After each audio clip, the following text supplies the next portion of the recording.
Hi, we're back. We're back. It's season two.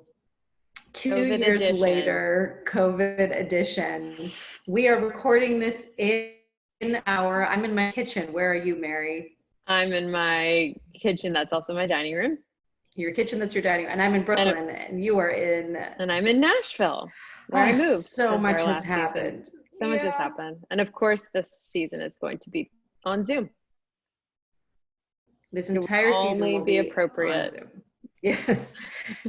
Our entire lives are being lived out on Zoom. Well, so what are we? I'm Still Here. We're a podcast in its second season, as we mentioned, and we are about what? Parents who make things. Like art, like creative stuff. Creative stuff. And we had I'm asking you questions like a teacher. I'm like, and Mary, how many fingers am I holding up? I thought that was your savvy way of telling me to do our tagline because you didn't remember it yourself. Maybe it was a little bit of both. We had such a good first season. I think about it all the time. And we're going to be visiting guests through this next season, some of our past guests through this next season, as well as welcoming some really great creative parents, all zooming in through our series of episodes. But today it's just me and you, and we'll have our very first guest pop in at the end, Kramer N, as I call it. So Mary, what is up? What has been happening with you since November of 2018? Wow. Yeah. Is that when we recorded it? I think it is. That was the last one. Yeah. Fall of 2018. Fall of 2018. Okay. So a lot has happened since then. We're in a global pandemic. Yeah. No, but before that, I moved. I left New York. My husband got into graduate school at Vanderbilt, so we moved to Nashville, which is where I now live. And what else happened? I sold a new novel, and a novel came out during COVID. So that was pretty crappy timing. But what was your pub date for your novel? It was March 11th. March 11th. And that is for me, that is when I landed. I took my last flight, like probably of 2020. And I feel like March 11th for all of us was the day that everything changed. Like I landed at JFK. Yes. I saw the CDC pushing people, we'd been talking about the pandemic. I saw the CDC pushing people to the side. First time I saw people in masks, which all seems so like run of the mill now. But the first time I was like, oh, this could be scary.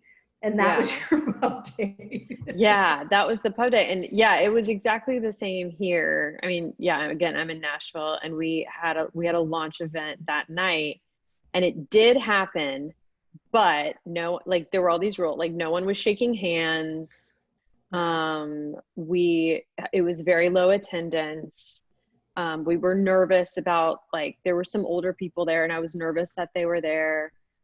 And by like the next day, everything had been canceled, like I feel like that was just the last. If it had been the next night, I feel like it would have been canceled. Yeah. I was in Europe and I almost came home, but I was there doing shows for a client, and the client refused to let me go home. Basically, they were like, you will do these shows. And it's so naive. Like the night before I was in London, standing on a stage, speaking into a microphone, sharing it with strangers in a room of hundreds of people, like going out to a restaurant afterwards. Wow. But I remember being nervous enough about it that I have a friend who's moved to London who I was visiting, that I didn't take the tube to see her afterwards. Like that was the line that I drew. I was like, sharing a mic with hundreds of strangers, safe. Right. Not safe. Right. Yeah, exactly. It was like we were drawing weird lines that night. Right. Like similarly, I think we didn't go out to dinner afterward. It was like, we should probably not do a restaurant, but we'll go to a bookstore event. Yeah. And I got in the car on the way home, I got the call that the Moth offices would be closed. Like that was the day that everyone started working from home. Yeah. So I got notified that, it was like, oh, well, we'll do it for 2 weeks and see how it goes. Cut to, that's my dishwasher. Yeah, it was very abrupt. It was super abrupt. It was like, I feel like everything got shut down so quickly. So then the rest of my book tour was, of course, canceled. Yeah. So how does it feel to publish a book, anticipate a book, schedule a book tour, and then cancel it in one night? Yeah, like super disappointing. I mean, of course, like I know relative to everything else going on, I'm fortunate and it's minor, but it was disappointing. And so I had an event in New York on scheduled for March 20th, and was so excited about that one, especially because I, have so many friends there, and it's the city, and it was going to be at this bar downtown. And I really held out for a long time that I was like, maybe we could just do it. Like the child in me just wanted to do it anyway. So yeah, I was disappointed about that one. And I was really disappointed about not, I had kind of started to arrange like a college visiting tour, going to Duke, which is where I'd gone to college, and Vassar and Vanderbilt, of course, which is here. And talking to a lot of alumni at LSU in Louisiana. So I had like all of these college or college related visits scheduled. And I think that was the biggest bummer because, like my book is about a sexual assault on a college campus, and I think those would have been really good conversations to have. And especially right now, because like the administration just published like new regulations around sexual assault on college campuses. So it would have been super timely. And I mean, I don't know why I'm talking like it's not going to happen. It can still it hopefully will still happen in the fall, but it would be happening now if not for this going on. Right. You're so mature because you were like, as we were talking this, you were like, this is disappointing. Maybe and we did do a virtual event for it, which was fun, in lieu of the New York event, but you're so that was like, fun. Yeah, I would have probably responded differently, but that's where we differ as human beings. No, I mean, I was definitely disappointed. Yeah. But I think I'm also still hoping that I'll just get to do all that stuff just like 5 months later, Right. I'm sure the book still exists. Yeah. Right. Exactly. Yeah. And we did a virtual event, which was really fun. And hopefully I think I'm going to do a couple more of those soon. So I also think it's really fun. I mean, I know you have too, like we've gone to like I've attended more events than I ever would have been able to in person, right? Because everybody's doing things virtually. And that's a silver lining, I think, of all this for sure. Yeah. I've definitely attended more happy hours now that we're virtual. Like I'm not going to as many literary events as you are. I'm going to I guess I do. I go to shows, and I've done shows, which is super weird. Like this is the more fun thing because it's interactive. The weird thing for me, and I think for a lot of us, is that idea of like you do a show to a muted computer. I mean, it is sort of weird too. Like I have right now my son's duvet, which I now know I need to use to soundproof my kitchen to do a show. Like it's the weird like normalcy of 7:30 p.m. My husband just came downstairs from putting my son down, and he's like, oh, Kate's there with her desk lamp in the kitchen talking to her laptop. Like, this is what we do now. Yeah, it's so weird. It's super weird. Well, so tell me, okay, first of all, tell me about your son. What is he up to? Because he's grown a lot in 2 years. Yeah, he's now 2. So he's now 2. Finn is 2. Mm-hmm. And he's doing great. I think it's I was thinking about this today, like how, we talked about we're going to check in around what's going on as parents for us. And I think I hadn't really thought about how kind of lucky I think I've been that he is still an age where he has no idea what's happening. Right. No clue. And I think I see now that that's like, there's a lot of privilege in that because like, he doesn't know what's going on. Like he still gets to play outside. I mean, he doesn't go to school and see his friends, and I'm sure like on some subconscious level, he knows that. Yeah. But he doesn't have the language to tell me that. So I feel like you know, he seems pretty unfazed by the whole thing. It's just like, oh, you know, more time at home basically, but Right. he plays at home. Luckily we live in a place where we can spend a lot of time outside, so he gets a lot of time outside. Yeah. Yeah, so that's kind of where we are. But I don't know, I want to hear should we get your update?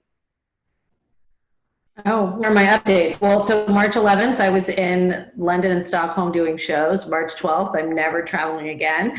It's weird because I think so much of my identity, and particularly my professional identity, revolves around like flying around the world and doing these, you know, workshops and shows. And it still, I have still not fully, I think, intellectually accepted that that is not going to happen for a long time. That like, Yeah. and the way that it was is not the way that it will ever be. Like people, I'm used to being flown somewhere for like an hour or 3 hour long engagement, you know, where it's like 2 nights away in another place. And I just don't know that people are ever going to do that. And then now, like tonight, I am going to bed after we do this so that I can teach a workshop in Singapore from my home, meaning that I'm doing it at 4:00 in the morning. And it's just like, suddenly, like that's what we do. This is the way that we work. So that's weird. You know, for my family, so my kids are older than yours. So my son is 5 and my daughter is 2.5. And my 5-year-old definitely knows what's going on and is definitely responding to it. He's pre-K, so he's not like, he's missing school, but he's not missing academics really. And we're not, like they send us, you know, the homeschooling has been, I think for many people, I think particularly in New York City, there were so many barriers to consistency in homeschooling with access to technology, with the fact that this turned around so quickly. So we sort of follow along with some of the stuff that his school does. My husband's doing the majority of the homeschooling. And there's that article in the New York Times, did you see that, where it was like 53% of fathers say that they do the majority of homeschooling and 3% of mothers disagree. Like my husband does do more of the homeschooling just by the nature of the fact that I also have worked with a nonprofit that had to complete the nonprofit that centers in bringing strangers into rooms together, where we had to move everything online very quickly. So that has taken up a lot of time. So Fritzy understands, and he's a very resilient kid. He's always been a very resilient kid, but my heart has broken a little with this. Like he's always been a little bit obsessed with robots, but now he's like, I'm going to make a robot so that we don't have to take the mail and let virus in. I'm going to make a robot so that I can have a friend if I don't go back to school. I mean, that's like terrible. He hates Zoom play dates. He's terrible at them. He doesn't like them. He's a really, really like vibrant, big personality kid. And I think he doesn't get the reaction. He's not good at because he doesn't get the reaction that he's used to, like physically and with like attention. So he's progressively like shutting down and wants to be around kids if they're reading, like if we do a story time, if someone's reading a book to him, but he doesn't say like, I want to see X friend, which is it like every day breaks my heart more and more. Yeah. But he has a sister who's 2.5, who's like a little spitfire and who can keep up with him. And he has a playmate all the time. Yeah. And that's cute. That's good. She gets it only in that she knows if she goes outside in the front, we want her to wear a mask, and she refuses to wear a mask. So therefore does not leave our front door. And it's like, again, speaking of heartbreak, like it's pretty freaking dark to wrestle a 2-year-old to put a mask to keep a deadly global pandemic out of her lungs. Like there's a lot of darkness upon darkness that's happening here. And like, that is really, really hard. I don't know. Are little kids wearing masks in Nashville? No, I have seen none, but his school, oh no, he will not let me put anything on his face. Yeah.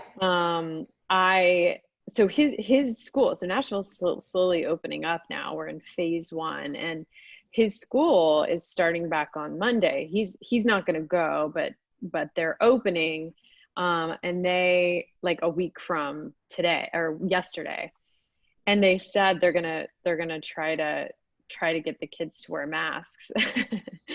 And I was thinking like, he wouldn't wear a mask for 2 seconds. He's 2.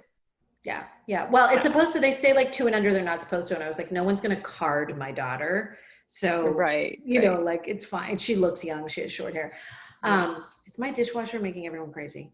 And by I everyone, I hardly mean hear it. I me and hardly you. notice. Yeah. Okay. So, yeah, so she's fine ish. I think obviously there's like, oh, the only thing with Iris is she for a while was sleeping the night, but she's never been the greatest sleeper. And now she cries at night. Like we can't bear to cry her out. So we bring her into our bed. And so, and which we never did with our son. But I have found that there are nights if I have big anxiety where she's like my service animal, where I'll just like hug her. Like she's like a big cuddly teddy bear. And she has no idea like that, like I can recall one night in particular where I just held her and fell asleep. Oh, she also, my kids refused to stop wearing their holiday pajamas. They were fleece Christmas pajamas every night. So she's like a fleece bear and with candy canes all over her. So she's like very cuddly. And waking up in the morning too, that like innocence of morning before you remember that you're in a global pandemic and everyone may die. You know, it's like nice to have a baby there, like smiling at you. Right. Yeah. We had a version of the holiday pajamas when we had, we had his first Easter egg hunt on Easter, and then he loved it so much, and we were like struggling so much to think of something to do every day that we just started having an Easter egg hunt every day. Yeah. It's kind of worn off. We haven't done it in a week or two. Yeah, we did a lead up to Easter where we did hunts because you have to like find ways to punctuate the days. So I was like, oh, or to make the days different. So I was like, okay, the Easter Bunny wants me to practice Easter hunts. And then I got really into it and I was like writing clues in verse. And then that was like part of homeschooling because I'd be like, it's a red square, you know, like that's something. It starts with the letter T, you know, but it was all, you know, he was doing it just to get a treat at the end. Oh my gosh, I love that. How is I want to know a little bit how your life works, because I know that you both of us have to continue moving forward in our lives despite the fact that things have shut down, but we're both fortunate in that we have careers that are moving forward, not on pause, which is great. So how do you structure your day now that your child is always there? Yeah. So we have been fortunate. So Lucas it's been such a long kind of quarantine, right? That different things have happened. So at first during quarantine, Lucas was in school, I was working. Now he's taken exams and now he's in his summer clinic rotations, but basically we've both stayed busy. And I had a book draft due now. I actually sent it in today. Wow. So I had my novel draft due, and the way that we managed that for the most part was by continuing to have our nanny come over. So we basically have been quarantining with Haley, our nanny. She just goes back and forth between her house and our house. There was like a 10-day period where she thought she had COVID, which was scary for all of us. And she obviously did not come during that period. So that was the only time that I've had, and that was also when Lucas was in exams. So that was the only time, like I had a 10-day period where I was full-time childcare and working. So, and that was a lot. That gave me a lot. I mean, I already had a lot of respect for parents who are trying to do that, but like that 10-day period especially made me really feel for everyone who's trying to do that. She did not have COVID. She just had strep throat. So that was good. Very lucky. Yeah. But basically I've been, I kind of try to maintain a pretty normal schedule apart from the fact that we don't go anywhere, so we take a lot of walks, like a lot of walks around the neighborhood. Like at least 2 a day. So we're probably walking for over 2 hours a day. With Finn, because Finn also loves, he's in the stroller, but he like, it calms him. And so we're taking a lot of walks. I've been writing. I don't know if you can see it. I made an herb garden. Like everyone else in America, I made an herb A victory garden. garden, is that what they're calling them? Yeah. Yeah. So yeah, you mentioned punctuating the day. Like at 3:30 every day, Then and I water the plants. And he like lives for that. I mean, he gets so excited and we draw it out. It's like this, it's a ritual. And he's still also, by the way, I can't remember when we recorded this last time what was going on. His bedtime, his rising time has actually gotten earlier since he was younger. So he is now getting up at 5.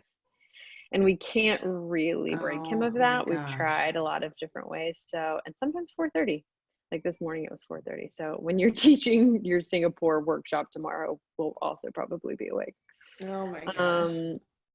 But yeah, usually Lucas gets up with him at that point because Lucas gets up earlier than I. He's just like awake, so he gets up with him that early, and then I'll get up at 6 and we'll switch. So he'll snooze a little longer, and I'll take over. How about you? How about you guys? So, well, I get up with my daughter who's laying next to me, and we'll come downstairs and I'll make coffee, and Fritzy will come down, and I sort of play with the kids in the morning. And then I do, I try to do 20 minutes of yoga every morning. But some mornings are harder than others. And I am just Googling like X 20 minutes yoga. Now I have this one yoga that I like that I've like sort of stuck to, but for a while I would just Google like what I needed. So one day I Googled like yoga for anger, and you can find like yoga for anger, or like a lot of the time, like it's me screaming like 20 minutes.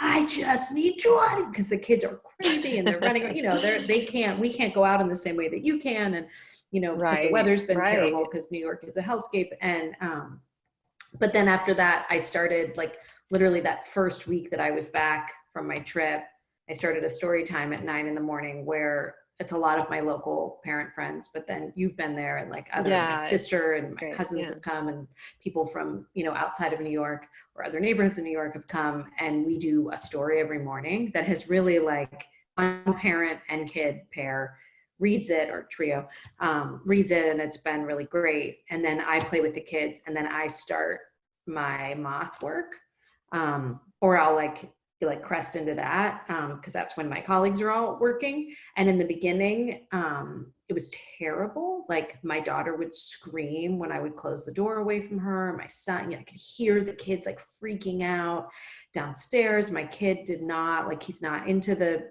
a lot of the homeschooling is like, watch this video. And it's just like putting him on that versus another video. You just kind of have to find your groove. Now they get, and I would hide. So then I'd be like, I was on like a million Zoom calls because we were trying to figure out like what the hell was happening. So I'd be like here, and then I'm like taking my laptop and like whispering into it and being like, I think we can do virtual events,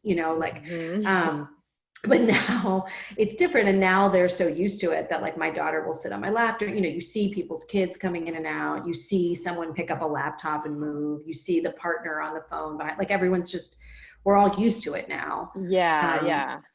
And we're like, we're just like figuring it out. But there is like, I feel like and then the day will wind up, and then I'll do maybe a show or a writing group, or like catch up with people on Zoom. I feel so scheduled and so busy. And I do not feel like I have downtime during a pandemic. And I think a lot of that is parenting, because it's just like my husband and I are constantly like, what do you do with the kids? And then once the kids are in bed, then it's like, okay, this is our own time to be who we are.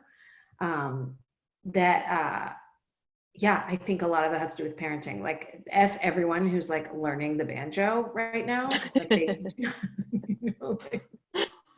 I'm curious about that, because you spent a lot of time working from home before the pandemic, right? So how does it feel different?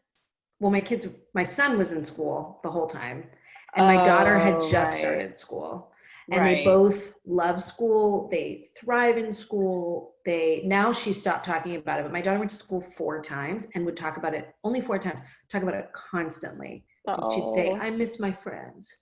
Or she'd say, now I've realized that she's lying, but a lot of the time she'll say, I did that with my friends. I did that at school. I did that with my friends. And I'll be like, this is like an art project that we did together last week. Like you didn't do it. Yeah. Not everything good in your life can be credited to your play school that you went to 4 times.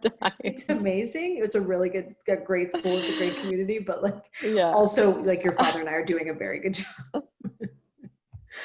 So the kids were in school, so that made a big difference. And then also I was traveling so much that I just was never around this much. And also I was never on Zoom calls like this. Like it's all the video. The worst thing is I'm like, even when I'm on the phone a lot, I like am constantly snacking, and you can't snack. I'm so conscious that I'm doing that stuff that you did in junior high where you're like, did you ever do this in junior high where you would take it, like reach into your lunch bag in your backpack next to you and then go like pretend like you were yawning because you're so hungry? Or like I'll bend out of frame and like be like, you just like, so I would like slip in a saltine cracker because that's what my mom packed me. Totally. Yeah, no, it's just totally, it's the level of engagement. It's so intense. I'm so exhausted. I'm just like constantly, and I think like to some degree, I'm talking to you today, I'll have a different feeling tomorrow, but to some degree, there's like to quote my favorite artist, the thin horizon of a plan is almost clear. Like, you know what I mean? Like we have some idea of like. That Indigo Girls? Oh, it sure is. Sure is. I knew it had to be. I was just confirming. It's the only one. It's like my whole identity. 60% of my identity is my obsession with the musicians that I first listened to when I was 13 years old. Like, well, they're the only people you ever quote. No. You really love to quote them. I always, what I always say, if we ever leave a legacy, it's that we loved each other well. It is what I live by. I said it at my mom's memorial. Like it is. They're great quotes, right? They're so good. Listen, I was obsessed with them in my formative years when I became a woman. And 2 years ago, I went with my friends and I was like, this will be a nice nostalgia trip. And I remember like going to get our seats. I think we were at like the Beacon, and someone in the stairs was like, with a minor in gender studies. And I was like, yes, like this is it. This is making me feel like my youth. And they start playing it. I'm like, this all stands up. It's still legitimate poetry. Mm-hmm. It is brilliant, insightful, timely. Anyway, so the name of our podcast is I'm Still Here with Emily and Amy. Yeah, no, I know. Someone was playing it the other day and I was listening and I was like, God, this is good. I appreciate it more now, actually. Of course, they're streaming a lot of live events right now because they like you had not a book, but an album coming out. So I think they're doing all of, tomorrow, Rites of Passage, maybe they're going to play the whole album, which is a really good album. Oh, that's fun. That's really fun. I'll check that out. I love them so much. But wait, what were you saying? You were saying. Oh, the difference. So yeah, I was traveling more. The kids were in school. Zoom. Oh, it's just being on Zoom, like Zoom just, like, all the time. Hiding my eating. I don't know what I was talking about. Right, hiding eating. Yeah, that's what it was. And the like. Just seeing yourself. But also all like day. every conversation you have, looking at myself all day is making me insane. My son and I now have the same haircut because all of our hair is like growing out terribly. My nails are like falling off and chipping. But it's exhausting, but also like the type of conversation, like my entire life in what is this? It's like storytelling. It's like all I do is try to make, I hate to use this word, but like authentic connections with people. And so a lot of even my like busy business work is very like vulnerable in a way that you wouldn't find in other contexts. But like now it's like freaking next level. Like I had someone on the phone the other day was like, this is second conversation. This is really hard on a marriage. And I was like, yeah, bring it. Like, okay, that's where this is the level of candor that we have here. Wow. Yeah. But it's like that type of stuff all of the time. You're like witnessing people like say something to their husband, like, I'm going in the other room. And you're like, great. Okay. That's where, Right. Because people are like, you're like, you have this little window into their actual lot. Like you're in their house. Yeah. And I resent that to a degree. Like I definitely feel like I know that I want to be like honest and present and my fullest self in whatever I do, but I don't love that it all exists in one place, that I'm expected to show my face, that people that I don't know can see my kids running in the background. Like, I don't love that. Yeah.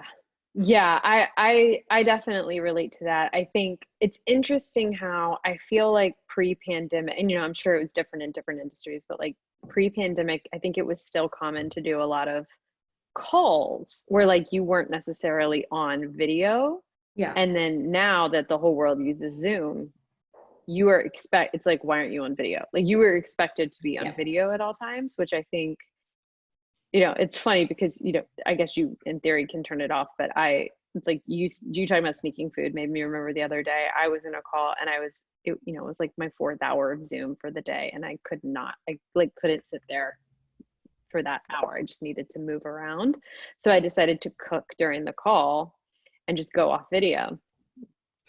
So I'm like cooking, I'm totally listening. I have in my AirPods, I'm like totally engaged. It just happened to be, mincing garlic and stuff.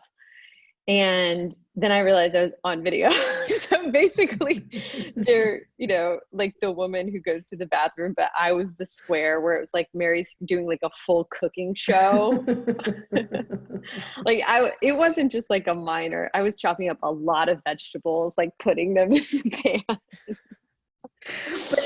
But I find too, exactly that. Like I'm on Zoom all of the time. And then if I do it even like, it's like one thing to do a Zoom call, but then if I do like a Zoom show, suddenly I'm like, how does this work? Can you see me or can you? And I'm like, you can literally see the mic and the video, but suddenly I like have no skills at all. I'm like, I should go off video. Should I go off video? Oh, I'm on right now. Like I completely lose my mind. And then the other day, everyone's doing these like Zoom birthday party, we celebrated my husband's birthday right at the beginning of this. And so I made him a big birthday video, which is now like a thing people do, but I thought that I invented it, and we've done, so now it's like one of my son's friend's birthday. And so we're all singing happy birthday and I could not get into the Zoom. And I was like, it's me. I do 100 Zoom calls a week. So I'm like texting the mom thinking that the link is wrong. And she's like, everyone else is here. And I'm like, how can I not how many Zooms do I have to do before I understand Zoom? Because I am at like N-1 of that all of the time. Right. Like right. I always think I'm there and then I'm not there. Yeah, no, exactly. It's especially if it's something that actually matters to you. Like you're like, for some reason this isn't working. Right. Exactly. Like, I'm like, why? I'm the person holding up, like, it's the birthday party where like her parents, which this isn't the case, but like you'll go in and you'll see someone's parents there and they'll be like, this is the first time we've ever used Zoom. And it's like me who's like, I like basically live on Zoom and I'm the one that's late and like not knowing how to turn up my video. Right. Exactly. Well, okay. So when do you have time to write, Kate? Which I know sounds like a funny question, but you are writing, I know, because we're in a writing group together. I am, but in the evening if my brain isn't dead. Yeah. Or in the morning when I can like squeeze it in, like I can do a revision. I can't like, or I can like, most of my ideas come from like when I'm doing yoga, cause it's just like, you get into your body, or I walk my dog in the afternoon and, so sometimes I'll have that, but then in the evening is when I actually put pen to page. But that being said, I'm finding it really hard because, they say, there's the thing of like, you need some distance, tragedy plus time equals comedy. A lot of what I write at least has some humor in it. And then there's the thing, we say it at the Moth, but a lot of people say it, you tell stories from your scars, not your wounds. Yeah. I don't feel like I can write about anything that doesn't relate to this pandemic. It is like everything in my life right now, and everything else feels like less important or touched by it. But then I also just don't feel like I have anything to say about it. Like, that's new. So welcome to our podcast of several episodes, but like a conversation is different than like, I have a couple of like essay ideas in mind, but I'm not quite, I don't know how I want to anchor them. And then I go back to other stuff that I want to revise and I'm like, nothing matters if it doesn't. Anyways, so that was a long way of saying in the evening if I'm not too tired, or if I'm not like catching up on work that I've missed in the day, or, just like stuff like 100, a Zoom call with my high school friends who I have not collectively been with since like someone's wedding a few years after high school. But now we have to do Zoom call. I hear you. And I think, I mean, you said this half jokingly, but it wasn't totally a joke when you talked about like poetry being what you wanted to start writing. That's right. Because this does feel like I completely share that sentiment. I mean, I've been working on this book because I had a deadline, because I was already, 70% of the way through when the pandemic hit. So I just had to keep going. But now that that's in, I know what you're saying. Yeah. Like what it's hard to think about anything else, Right. And you don't know also, like, it's hard to think of, I understand, like, humanity is eternal. I mean, not eternal, but we hope survives this. Like, so many of the things that we deal with in our day-to-day and the dynamics that we deal with in our day-to-day will exist, but it's hard to know what reality we're writing for. Like, everything is touched by this. Like, our relationship to safety, our relationship to, there's so much gender tied up in this. There's so much with class. There's so much with the way we interact globally. Like, all of the elections, nothing is not touched by this, and we don't have any answers. This is like, I keep saying that what I feel like is happening here is like all of the lessons we were supposed to be learning in Shavasana are all being forced on us now. Like, all that stuff that, like, for me, I was always like, oh, it's nice that I can take a nap after moving my body, and like half listen to the instructor be like, we cannot control our situation. We can only control our reaction to the situation, which is not like at all what they would say that in a more spiritual way in yoga. You know what I'm saying? Like, that idea of like being present and being in your body. Like, now I'm like, oh, I really have to do that. Like, Totally. I can't, like, I don't know if I'm going to see my dad in 2020. Yeah. I don't know if my kid is going to school in September. Like, he got accepted to kindergarten, and I'm like, okay. Yeah. I hope he goes. I love the idea of, we're being force fed Savasana. And that's the part too, whenever, like, as soon as the yoga teacher would walk out of the room, I would spring to my feet. I had a very hard time staying still during that part. Back when we used to do yoga in groups. Yeah, that is. So when you say that, like, being in your body, you mean, it sounds like you're really thinking about like living with the uncertainty of what's coming next.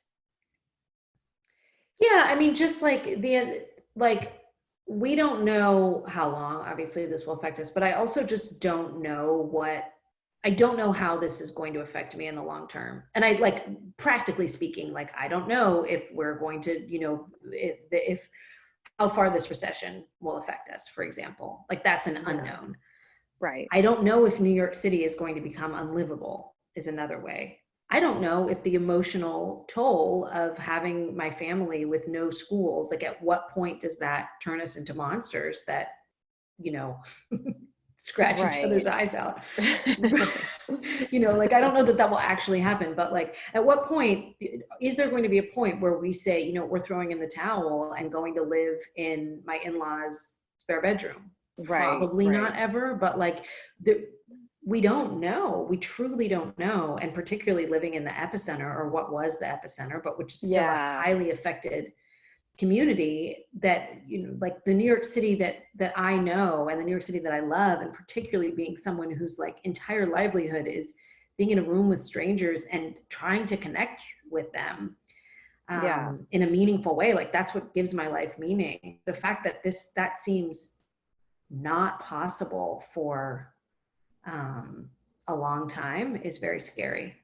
I see our guest is connecting to us. Do you see that, Mary? I do. Gregg is here. Hey, Gregg, can you hear us?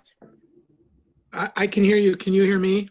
I can hear you. Is there any way? I didn't get an invite, so I'm only joining from my phone, which I don't really know how to do. Is there any way you could email me so I could join from my computer? Sure. I'll just email you the link. Does that work? Mary's I couldn't forward the link to me. Am I on right now? Yes, you are on. Just your but voice. We're not live. Oh. But yeah, you're just a voice. And hello, America. You were just a voice before. This is the meta thing. It's like before it was okay for us just to be voices, but now we feel compelled to do our podcast on video. So this is all a daring experiment, Greg. Well, anyway, for those people that don't know what is going on, so Greg was the first guest in season 1. And we had a great conversation with him, and we talked all about the artist's life from, that predates you, Greg, that you have brought your children into the fold. And so we're excited to catch up with you, but maybe we'll wait to talk to you until you're here in the Zoom sense. Yeah, because I still have 2 minutes to come up with my story, right? Yes.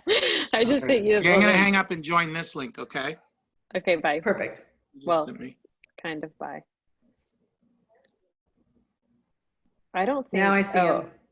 Oh, because I'm not the host. This is so interesting for everyone watching.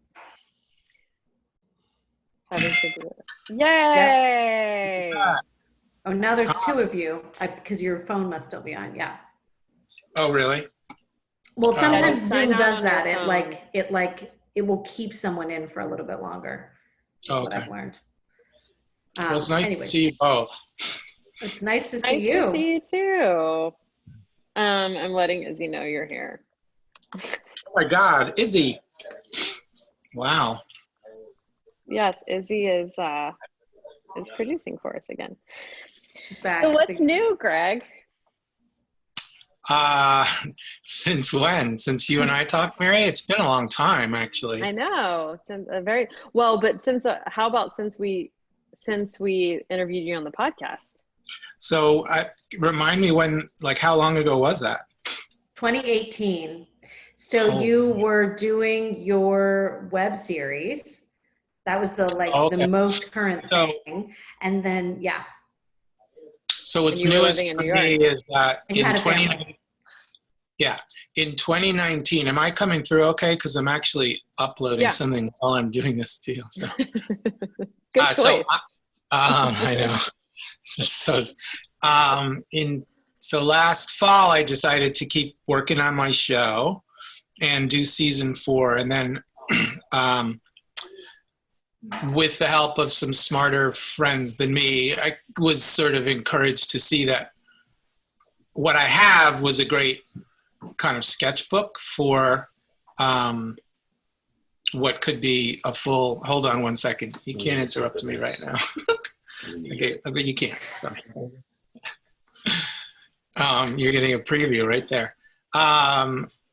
So anyway, I just finished the first 2 full, half-hour episodes of what will actually be season 1. So basically, since you saw me, I decided to take what I had done and try to turn it into a TV show with the two very specific goals that I had never set for myself, let alone accomplished, which were try to make something sellable and then try to sell it. How's the experience been? Yeah, so at every turn I had to say that out loud like I'm doing now, because otherwise I would have not even tried, because it's very, 1, just hard, and 2, counter to my nature. It's been great. I mean, so what I'm uploading right now is the first 2 episodes so that people like you can watch them in the privacy of your home. And then I have to turn to trying to sell it, which I've never done, and I don't know how to do it. And I have to keep saying it out loud so that I force myself to do it. Because I think I'll be okay with, lots of no's. Netflix says no, Amazon says no. I don't think I'll be okay with I didn't get turned down. Like that's the specific task, right? Is to get to do it in such a way that you can actually get a pass. No thanks. As opposed to we didn't even consider it because you didn't even try. So yeah. And now I live in Seattle, and as you can tell, I live with my kids. It's definitely apropos of your podcast. Yeah, because when we talked to you before, you were newly empty nesting. Am I remembering correctly? Probably right, yeah. And so then what made you move in with your kids, or your kids move in with you? I don't know the answer. We got an opportunity to live in a great house that friends of ours were leaving for 2 years. and we just grabbed it. So, Well, and it's before, big. when we talked to you before, you were in New York. So you moved back Yeah, to Seattle where your kids were anyway, right? And then. right. So we weren't like, oh, let's move back to Seattle. It was more just sort of random. And there were lots of things going on with our kids that we thought could be beneficial if we were actually nearby rather than far away. Both of our kids. So now both kids live in this house. So we're parents again in a weird way, but also like, I guess partly because of Corona. Do you guys call it Corona sometimes, coronavirus sometimes, and COVID-19 sometimes? I call it COVID. You call it COVID, yeah. I call it COVID and I call it the global pandemic because I'm very dramatic. Oh, that's nice. Yeah, so in part of the global pandemic, we're a tightly knit family because we are a bubble of 6. Wait, who are the 5th and 6th? Girlfriends. Oh, okay. So you're uploading the first 2 episodes right now to YouTube? Well, only so that people like you can see it. Like, YouTube will be a last resort here because that would mean either I failed to actually try to sell it, or much better, I tried to sell it and failed, and then yay, we can put it on YouTube and people can watch it. So how does that work? Do you plan to make more episodes, or do you just make the first 2? Yes, we have the and 7 based on? We wrote the 7 story arc, so we have all 7 episodes written. They're each about 25, 27 minutes long. And we finished our last day of shooting, I think, was at the zoo, and they were closing down all the inside exhibits because they wanted to make sure no one was going to be exposed. Like, it was very brand new, right? And they, as we were going in to film inside the iguana, because we had decided we wanted to shoot the scene with an iguana in the background. As we were heading in there, they were putting up the do not enter signs, but they let us stay and film at the zoo, which was good. So that's when we finished, and then it's just been editing. And so now it's time to film more. First, learn from what you did and change it. Decide if you want it to include the global epidemic. And then, wait for the state to reopen enough that we have we could probably shoot if they kept us to 10 in a room. So one way or the other, we'll definitely finish, and we'll definitely finish before too many months are out.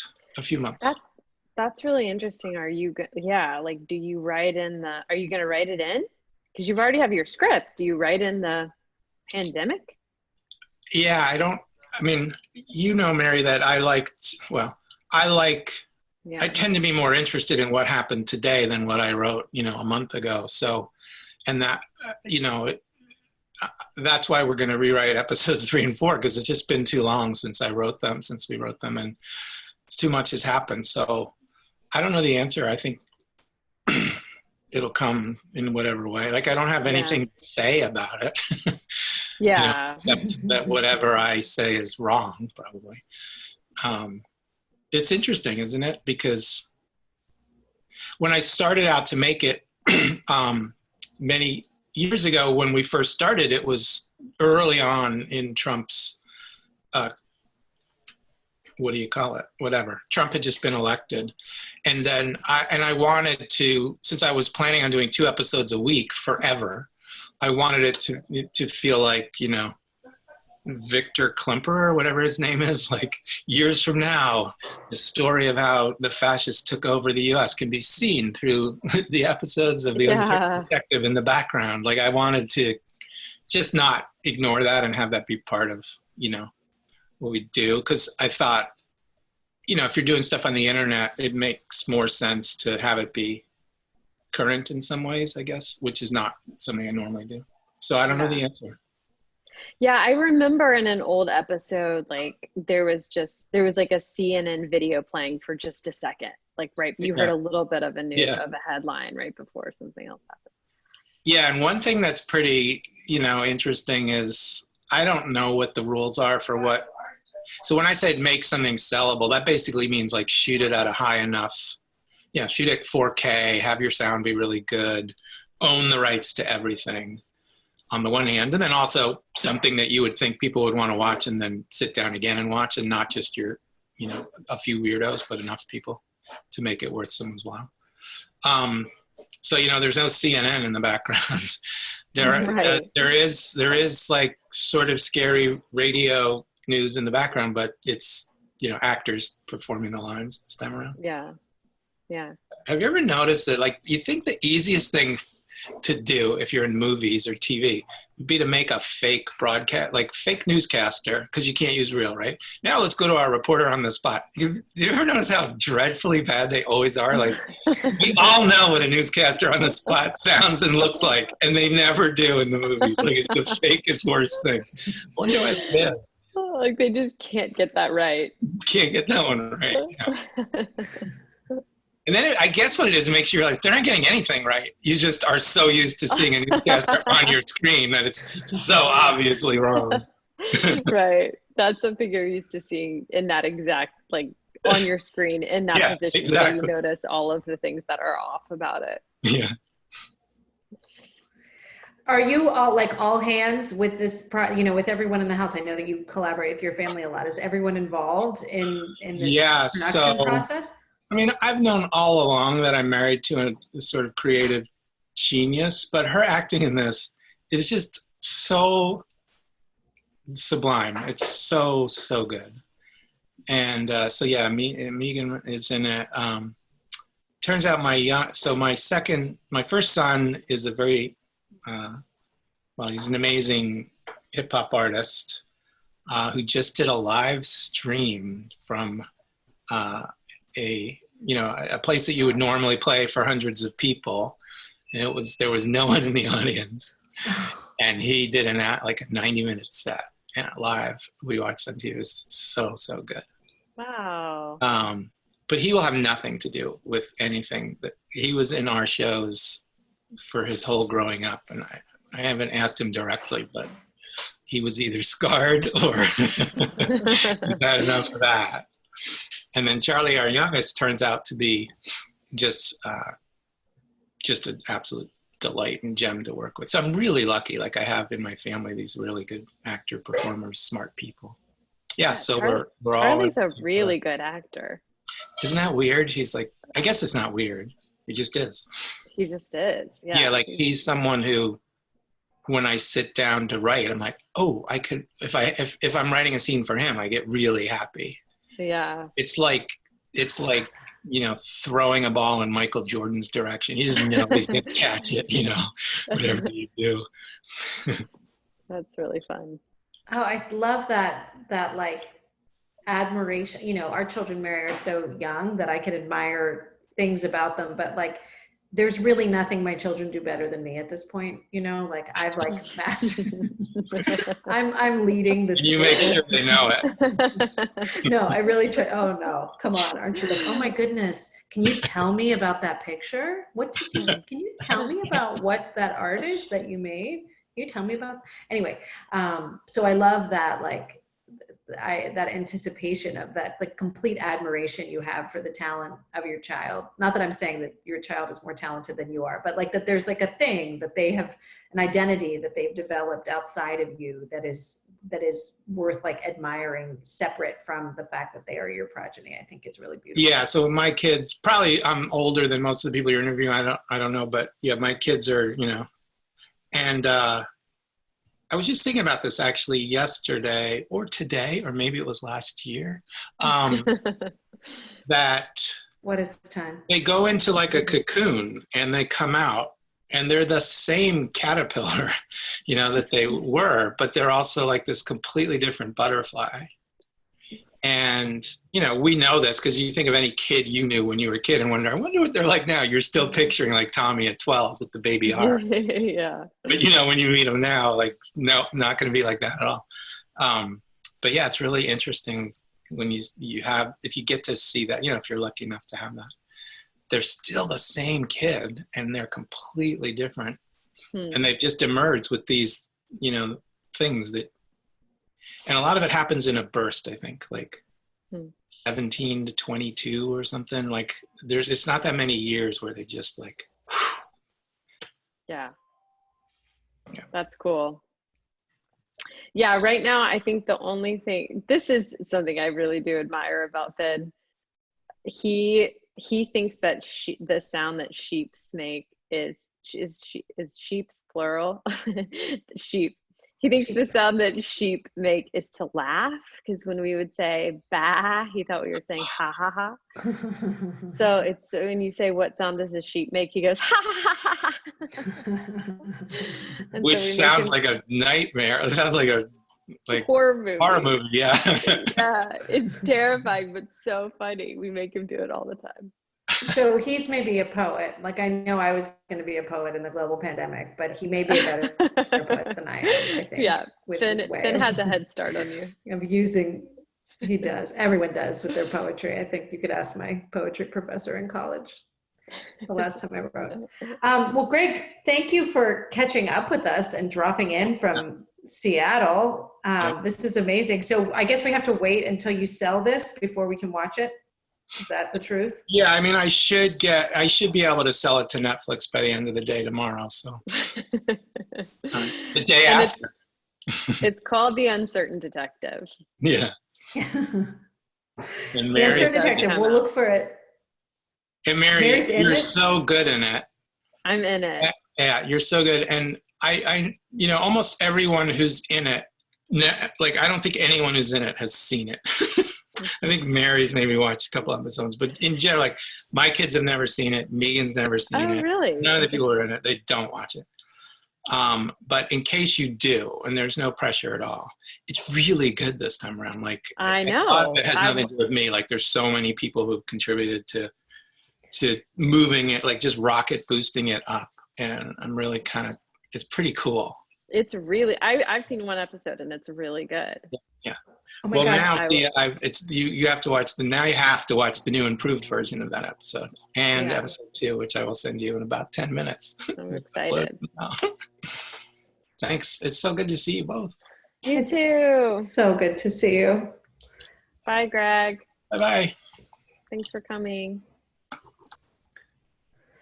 That's how we're exiting the guests. We're having them hang up. We've just decided that.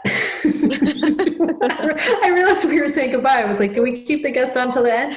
I had no idea what to do. No, I think you made the right decision, Mary. I support your decision totally.